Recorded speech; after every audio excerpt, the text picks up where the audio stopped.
నమస్కారం. శోభా స్ఫూర్తికి స్వాగతం. ఈరోజు మనం ఒక చిన్న ప్రశ్నతో కార్యక్రమాన్ని మొదలు పెడదాం.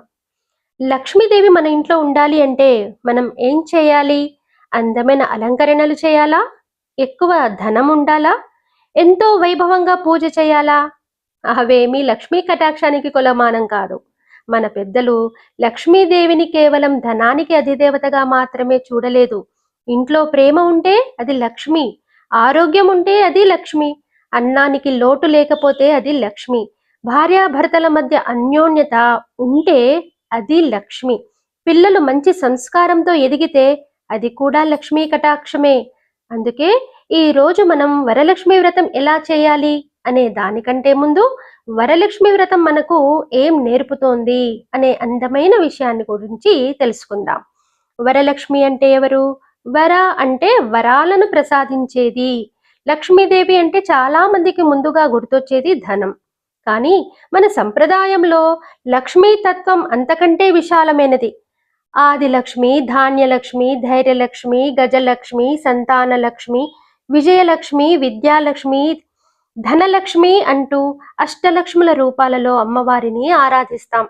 అంటే మనిషికి కేవలం డబ్బు మాత్రమే కాదు, ధైర్యం కావాలి, ఆరోగ్యం కావాలి, జ్ఞానం కూడా కావాలి, సంతాన శ్రేయస్సు కావాలి, విజయం కావాలి, ఆహార సమృద్ధి కావాలి, కుటుంబంలో ప్రశాంతత కావాలి. ఇవన్నీ కలిసినప్పుడే జీవితంలో నిజమైన సంపద ఉంటుంది. వరలక్ష్మి వ్రతం వెనుక ఉన్న అందమైన భావము, వరలక్ష్మి వ్రతం అనగానే మనకు కలశం, అమ్మవారి ముఖము, పూలు, పసుపు, కుంకుమ, తోరణాలు గుర్తుకొస్తాయి. కానీ వాటికంటే ముఖ్యమైనది సంకల్పం. ఒక గృహిణి తన కోసం మాత్రమే ప్రార్థించదు.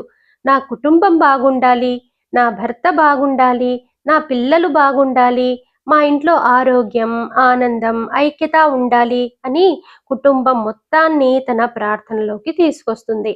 అదే వరలక్ష్మి వ్రతంలోని గొప్ప కుటుంబ భావన. వరలక్ష్మి వ్రతానికి సంబంధించిన ప్రసిద్ధ వ్రత కథలో చారుమతి అనే సద్గుణవతి గురించి చెప్పబడుతుంది. ఆమె కుటుంబం పట్ల ప్రేమతో, భక్తితో, వినయంతో జీవించేది.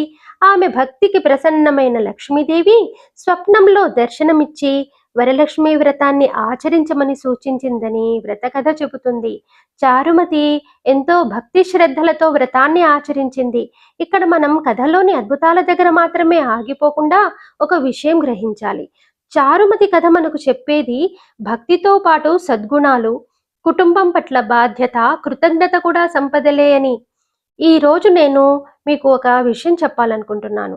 వరలక్ష్మి వ్రతం రోజు మనం ఇంటిని ఎంతో అందంగా అలంకరిస్తాం. అమ్మవారికి పూలు పెడతాం, దీపాలు వెలిగిస్తాం, నైవేద్యాలు తయారు చేస్తాం, కొత్త చీర కట్టుకొని పసుపు కుంకుమలతో అమ్మవారిని ఆరాధిస్తాం. అన్నీ ఎంతో అందమైన సంప్రదాయాలు. కానీ ఆ రోజు మీ మనసును కూడా అలంకరించుకోవాలి. కోపాన్ని కొంచెం తగ్గించాలి, పాత బాధలను కొంచెం విడిచిపెట్టాలి, కుటుంబ సభ్యులను మనస్ఫూర్తిగా ఆశీర్వదించాలి, మనకున్న దానికి కృతజ్ఞత చెప్పాలి. ఎందుకంటే ఇంటిని పూలతో అలంకరించడం పండుగ, మనసును ప్రేమతో అలంకరించడం ఆధ్యాత్మికత. లక్ష్మీదేవిని ఆహ్వానించడం అంటే అమ్మా మా ఇంటికి రా అని ప్రార్థించడం మాత్రమే కాదు, మన ప్రవర్తనలో కూడా లక్ష్మీతత్వాన్ని ఆహ్వానించాలి. ఇంట్లో ఒకరినొకరు గౌరవించుకోవాలి, అదే లక్ష్మీతత్వం. కష్టకాలంలో ఒకరికొకరు ధైర్యం చెప్పుకోవాలి, అది లక్ష్మీతత్వం. ఆహారాన్ని వృధా చేయకుండా గౌరవించాలి, సంపదకు ఇచ్చే గౌరవం ఇలాంటిది. మనకు సహాయం చేసిన వారికి కృతజ్ఞత చెప్పడం సంస్కారం. సంపాదించిన దానిలో కొంత అవసరంలో ఉన్నవారికి సహాయం చేయడము దానగుణం.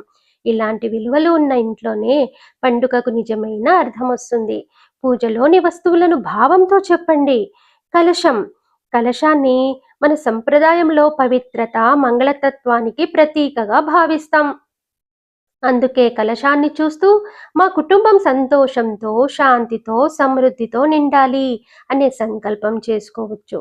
దీపం వెలిగించేటప్పుడు మా ఇంట్లో అజ్ఞానం తొలగి జ్ఞానం రావాలి, నిరాశ తొలగి ఆశ రావాలి అని భావించాలి. పసుపు, కుంకుమ ఇవి మన సంప్రదాయంలో మంగళానికి ప్రతీకలు. పూలు, అమ్మవారికి పూలు సమర్పించినప్పుడు మనలోని మంచి భావాలను కూడా సమర్పిస్తున్నామని భావించాలి. కుటుంబాన్ని కూడా భాగస్వామ్యం చేయండి. వరలక్ష్మి వ్రతాన్ని మహిళ ఒక్కరే చేసే కార్యక్రమంగా పరిమితం చేయకుండా కుటుంబము అనుబంధానికి అవకాశంగా మార్చండి. పిల్లలను దగ్గరగా కూర్చోబెట్టుకోవాలి. అమ్మా, ఈ రోజు అమ్మ ఎందుకు ఈ పూజ చేస్తోంది అని వారికి చెప్పాలి. భర్త కూడా పూజా ఏర్పాట్లలో సహాయం చేయవచ్చు. పిల్లలు పూలు అందించవచ్చు. దీపం దగ్గర కుటుంబం అంతా కలిసి ప్రార్థించవచ్చు. అప్పుడు పిల్లలకు పండుగ అంటే కొత్త బట్టలు, స్వీట్లు మాత్రమే కాదు, కుటుంబం కలిసి భగవంతుడికి కృతజ్ఞత చెప్పుకునే రోజు అనే భావన ఏర్పడుతుంది. మహిళలకు ప్రత్యేక సందేశం ఏమిటంటే, ఈ వరలక్ష్మి వ్రతం సందర్భంగా ప్రతి మహిళ ఒక సంకల్పం చేసుకోవాలి. నా కుటుంబాన్ని ప్రేమించినట్లే నన్ను కూడా నేను గౌరవించుకుంటాను. ఎందుకంటే కుటుంబం కోసం నిరంతరం ఆలోచించే మహిళ తన ఆరోగ్యాన్ని, తన ప్రశాంతతను కూడా కాపాడుకోవాలి. మీరు ప్రశాంతంగా ఉంటే ఆ ప్రశాంతత కుటుంబానికి చేరుతుంది. మీరు ప్రేమగా మాట్లాడితే ఆ ప్రేమ ఇంట్లో వ్యాపిస్తుంది. మీరు ధైర్యంగా ఉంటే మీ పిల్లలకు కూడా ధైర్యం వస్తుంది.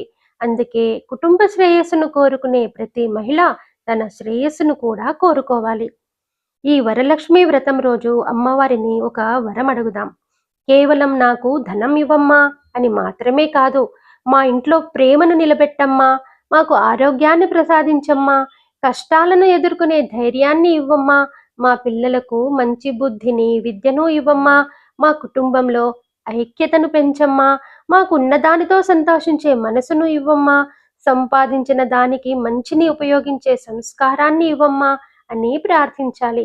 ఎందుకంటే బంగారం ఉన్న ఇల్లు మాత్రమే సంపన్నమైన ఇల్లు కాదు, ప్రేమ ఉన్న ఇల్లు సంపన్నమైన ఇల్లు కాబట్టి, ఆరోగ్యంగా ఉన్న ఇల్లు సంపన్నమైన ఇల్లు కాబట్టి, ఒకరినొకరు అర్థం చేసుకునే కుటుంబం నిజమైన లక్ష్మీ నివాసం.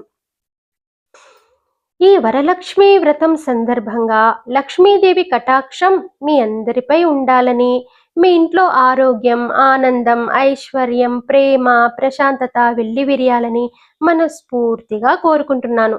సంప్రదాయం మన పెద్దలు మనకు అందించిన ఆస్తి.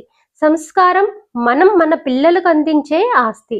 ఇలాంటి మన ఇంటి సంస్కృతి పండుగల వెనుక ఉన్న అందమైన భావాలను తెలుసుకోవడానికి శోభా స్ఫూర్తితో కలిసి ఉండండి. అందరికీ వరలక్ష్మి వ్రత శుభాకాంక్షలు. సర్వే జనా సుఖినో భవంతు.